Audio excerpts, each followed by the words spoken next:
what we found at the conclusion of our randomized controlled trial, which was when the children were 54 months of age, 4.5 years old, is that more than 60% of the children at age 4.5 had diagnosable psychiatric problems.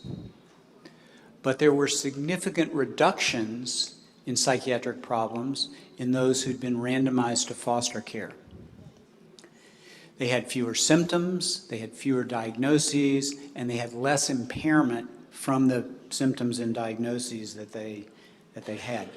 We were curious about this, and one of the things that we learned was that the quality of care that we measured by careful observation when the children were 30 months of age predicted reductions in psychiatric problems 2 years later. And the mechanism we were able to demonstrate was that the children who received higher quality care developed more secure attachments to their caregivers, and that in turn led to reductions in psychiatric symptoms and disorders. We followed up the children when they were 12 years of age, and here we're looking at aggressive and behavioral symptoms in boys at age 12. And you can see the three groups: the care as usual group, who had more prolonged institutional exposure, the foster care group, who were removed at an average of 22 age, and a group of typically developing Romanian children who had no institutional exposure. And you get this stepwise reduction in symptoms depending on which group the children were in. At age 12, we also looked for the first time at the stability of placements, because by the time the children were 12 years old, some of them remained in their original foster placements, and some of them had experienced a disruption, either to get returned home or to get transferred to another foster home, whatever. So this is one single disruption compared to no disruptions. And what you see is, this is the care as usual group, and we're looking at symptoms. This is the group of children randomized to foster care but who experienced one or more disruptions. This is the group who experienced no disruptions. And these are the typically developing community kids. These two groups, significantly fewer symptoms than those two groups. And over here, so this is aggressive behavior symptoms, this is emotional disturbances, emotional distress. Care as usual, foster care who experienced one or more disruptions, foster care who experienced no disruptions, typically developing community kids. So you're beginning to see a pattern of how these results play out, and this is making the point that stability is very important. Next follow-up age was age 16, and here we're looking at any diagnosis, any emotional disturbance, any aggressive behavior problems, or inattention overactivity, or what we call attention deficit hyperactivity disorder. No difference. However, significant differences in all three of those. Here we're looking at serious psychiatric problems at age 16, and as before, the care as usual group, the foster care group, and the community group. So we were also interested in stability at age 16 because, again, at age 16, some of the children were in the original foster care placements that they'd been in for almost 15 years, and some had moved to other settings. What we found was, if you look right here, this is the care as usual group. And we're looking at diagnoses here, so more than 60% of the care as usual group have a diagnosable psychiatric disorder at age 16. More than half of the children who had a disrupted foster care placement had a psychiatric diagnosis at age 16. And here are the group who remained in their original placement and the group of community kids. Now, I should say, if you look in the maltreatment literature, there's a well-known association between psychiatric problems in children and multiple placements. And it's a bit of a chicken and egg question. Do children who have more problems end up having more disrupted placements, or do more disrupted placements cause the children to have problems? Both things are possible and probably are. So to address that, we went back to when the trial concluded at 54 months of age, and we compared the group who would remain stable until age 16 and the group who would experience a disruption between 4 years of age and 16 years of age. There were no differences, not only in psychiatric symptoms, but in IQ and in all the other things that we measured at the trial's conclusion. No differences in those two groups. That finding doesn't prove, but it is at least compatible with the notion that disruptions cause problems in children. This is a look at symptoms at age 16, and we have our 4 groups again. We have the care as usual group, the foster care group who experienced disruptions, the foster care group who remained stable, and the community kids. And you can see again the stepwise function. Now this is a lot of lines. Here we're looking at the stability of placements from age 8, it says 4, but it really means 8, age 8 years to age 16 years. And you'll see there are 4 different lines. 3 of the lines are roughly parallel. These 2 and this, not much change, no significant changes. But then there's this group that changes a lot, that has significant reductions in psychopathology from age 8 to age 16. That red line is the group of kids who remained in their original placement and experienced no disruptions. The care as usual group, the unstable or disrupted foster care group, and the community group had very little change over that 8-year period. Another slide with a lot of lines, and here you'll see there are 5 lines.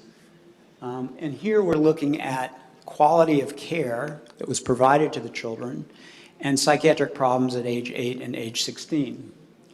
So up here you have these 2 parallel lines. That's the foster care group who had low quality care, the care as usual group with low quality care. This is the care as usual group who had high quality care. And this is the foster care group who had high quality care. This is the community group. So quality of care matters greatly in reducing psychiatric symptoms and disorders. Okay, so I told you we were not only interested in children's psychiatric problems, but also in the children who are doing well. And the first time we looked at that was at age 12. So we ask ourselves, given the measures that we have, what does a well-functioning 12-year-old look like? So they have good family relations, good peer relations, academically doing okay, their physical health is reasonable, they don't have a lot of impairment from psychiatric problems, they're not using tobacco or alcohol, and they're not engaging in risk-taking behavior. So we assessed that in our 12-year-old children, and we said 7 domains. If you were doing okay in 6 out of 7, you were overall deemed to be competently functioning. So you could have one area that was problematic, but 6 out of 7, you were doing okay. And what we found was in the care as usual group, almost 80%, almost 4 out of 5 were not doing well. Only about 1 in 5 was doing okay. Whereas in the foster care group is about half and half. This is at age 12. So the next thing we looked at was children who were placed earlier into foster care. So on the left, you can see that nearly 3/4 of the children who were placed into foster care before 20 months of age were functioning competently at age 12, whereas only 42% of the children in foster care placed after 20 months of age were functioning competently at age 12. So we were quite interested in those findings, and we said, well, wait a second, we have those measures at 3 different ages, so we can take a look at all 3 ages, age 8, age 12, and age 16. At age 8, we took out the substance use because we didn't have any children using substances. So 5 out of 6 at age 8, or 6 out of 7 of those domains at age 12 and 16 were deemed competent. And what that leads to is the ability to look at children who were consistently competent, meaning all 3 ages, they were in the competent group, children who were never competent at any of those ages, or in the middle, the children who were competent at one age but not competent at another age. So what we're going to do now is we're going to compare the consistently competent children to the never competent children.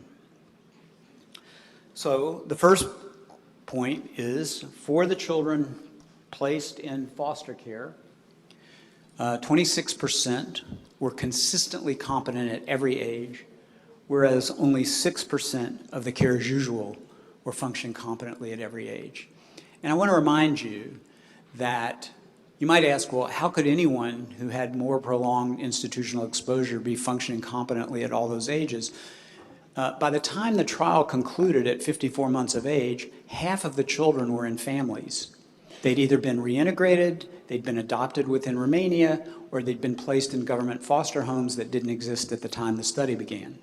We also looked at earlier placement, and it turned out earlier placement led to significant differences in consistent competence. So if you were placed at less than 20 months of age, 45% of those kids were consistently competent. And then you can look at the never competent and you get just the opposite. The children placed earlier, very few of them were not competent at any age. Okay, so what do we conclude? The deprivation that is inherent in institutional rearing increases risks for serious psychiatric problems and reduced competence or adaptive functioning. Recovery is enhanced by several factors, and these are critical as you're building a care system to be responsive to what children need. Placement into well-supported foster families. When we say we had high-quality foster care, we mean that we had social workers who provided them with enormous amounts of support, connection to resources, etc. Secondly, the sooner children get out of group care and into families, the better they're going to do. So there should be an urgency, particularly with young children, to get them into families as quickly as possible. And thirdly, the quality of care that they receive, it's not just foster care versus institutional care. The reason why there's a difference in those is because children in foster care get higher quality care. But that means training foster parents to provide high levels of care, which means significant psychological, emotional investment in the children's well-being. And finally, stability, and this is something that is well known but rarely paid attention to, I think, is the stability of these placements matters greatly because for the child, this is not a placement, these are relationships. These are primary caregiving relationships, and the stability of those over time matters enormously. So on that, I will say thank you very much. This is our wonderful staff in Bucharest a few years ago, but thank you very much.